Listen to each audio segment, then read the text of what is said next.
Welcome, everybody. Glad to have you. I'm Neil Cavuto. Health and Human Services Secretary Kathleen Sebelius may be talking about the healthcare law in Georgia today, but as premiums spike and insurers run, did Harry Reid just say all of these failures were by design? On PBS, Reid was asked if the U.S. would eventually scrap an insurance-based healthcare system altogether. Here's what he said. Obamacare is a step in the right direction, but we're far from having something that's going to work for. So eventually, though, you think we'll work beyond the insurance system? Absolutely, yes. All right, well, don't say I didn't warn you. I suspected, and Dave, I'll raise this with you, when I was covering the vote and the debate on the Hill, that this was ultimately the goal anyway. And even though that some Democrats had expressed disappointment that we didn't end up getting a single-payer system, that it was like a Trojan horse deal ultimately leading to that. All right, to FBN's Charles Payne and Town Hall's Katie Pavlich on how it's all playing out. Well, Katie, obviously they've kind of tipped their hand here that this was eventually, might be still eventually the goal. Are you surprised?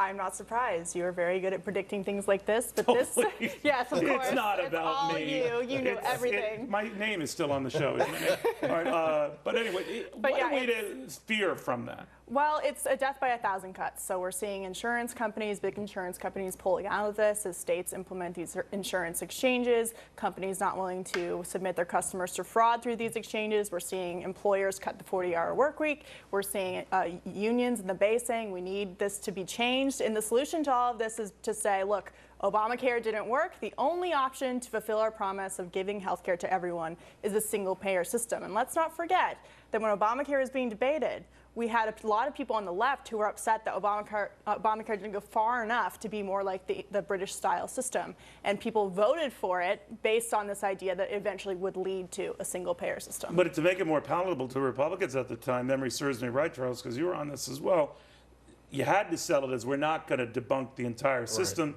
We're going to keep it the way you know it, so you can keep your doctor, you can keep your insurance company, yada, yada. But if that was the goal, it is panning out that way.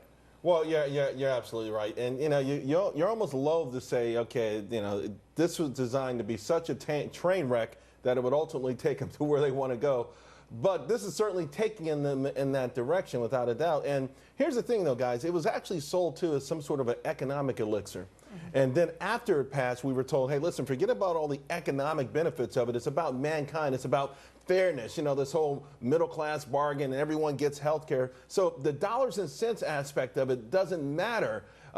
So they've got to go back and figure out how to resell it again to a single-payer system. Again, maybe somehow tugging at the heartstrings without, by the same time, mitigating the impact it's going to have on our wallets, because it will be, you think it's a nightmare now, as Nancy Pelosi says, wait until we learn more about it. All right, but to say that I wasn't the only one, you know, warning about this earlier on. I mean, the administration and top Democrats who were pushing for this were embracing this idea before for political expediency. They turned from it. I just want you to look at what were some of the goals of then Senator Obama and other Democrats.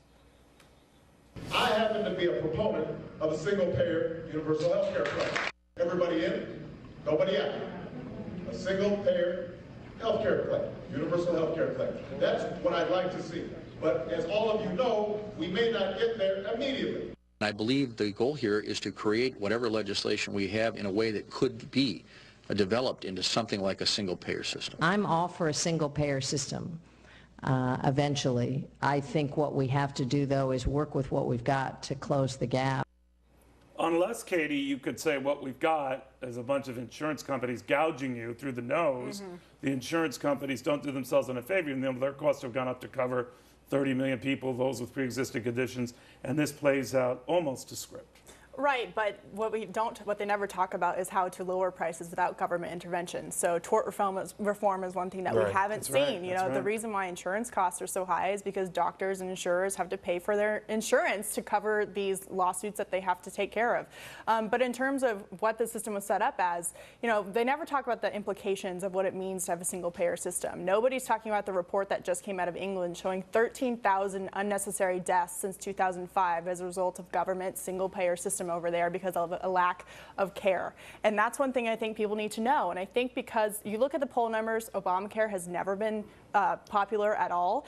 And I don't think that people are really going to go for an overall government takeover of the system. And unless Charles, they get so tired of the way things are going with their premiums, they'll say, we need relief from this.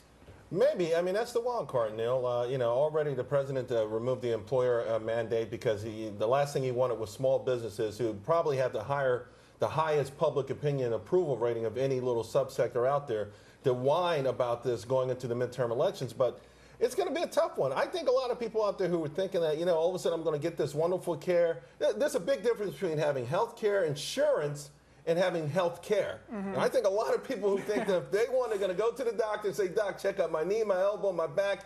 3 years ago, it hurt my hip. A lot of people are going to go out there and say, whoa, this isn't what the president promised me. It could backfire big time. Do you think this is just, we're saying they're too clever here, that maybe they just by accident stumbled into something that looks like the system as we have it is imploding, and we might get to this way, but this was not their intent at the beginning. Well, that's what they're going to do. They're going to blame the insurance companies. They're going to go back and say the evil insurance companies are still raising your prices when really they were lower before we got Obamacare and the Affordable Care Act. And to your point, they stopped a lot of common sense things. Tort reform, state to state, you know, barriers. There's a Walmart of healthcare insurance out there. If they would level the playing field and people can do it interstate and things like that. It's really a simple free market solution. That but you wouldn't pitch the name Walmart to them. Come up with, no, I don't think that's already taken. I don't know. Fresh Direct comes to mind. But all right, guys. Costco. They like Costco. They like Costco. Thanks, guys, very much.